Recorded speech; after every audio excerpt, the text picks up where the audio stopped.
Oynamayın kavul haydayıver. Şaşma ukam.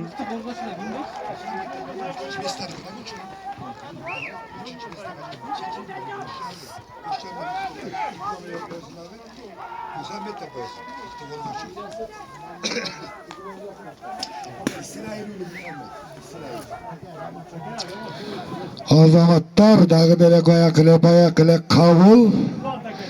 Canagile kavul. Salaydın ulu kavul. Canagile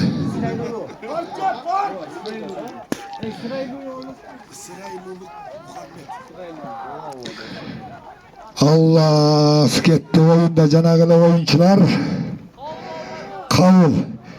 Evet ağır bir canlılık Langar komandasına Demirci Ulgun sayap gelme tırneri Cihenalıyıp Tolkun'un altından 10.000 som diken. Ayazlanma toko. 10.000 som. Langarlıklar düşündün ara 10.000 som tırnerinin altından. Gitti Canagile kavul. Canagile Korkugan Attaş. Fas ver fas. Sürmünlüğü golga 5.000. Ay azamat aptaşam. Sürmünlüğü golga 5.000. Starttan aldı. Pas verdi Aptaş kapitan komandaga. Kapitan komandaga pas verdi. Şaşma. Canagile Attaş. Korkugan Attaş bir güzeller 3. numarada Cırgal.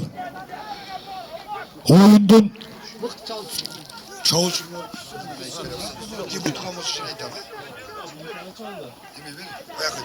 Mintan açıp koyun. Koy verin aptaşka.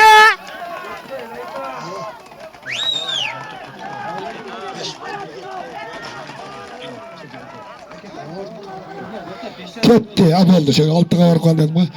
Azamatları Langar Çavul'da Kurban otkan beyzar Cihenalıyıp Tolkun Triner'in atından 10.000 som Röfövü'nün benim deretiken teşekkürler.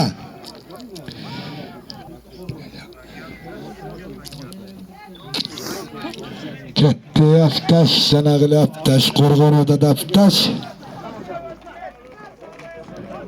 Çıktı Çavulcu, mıktı Argımak, Namine sen eyler usul komandadan çıkat.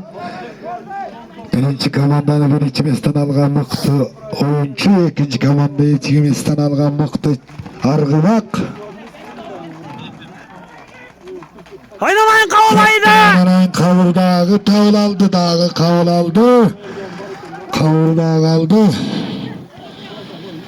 Tuzkula Begzar'ın çavulcuları kurgun atat. Begzar çavul, Langar Çavul'da. Gitti. Üzülü al ko. Taşa inanayın taşa. Firmindi goluna 5.000. Tolkun'un atına 10.000. Sokanda taşa.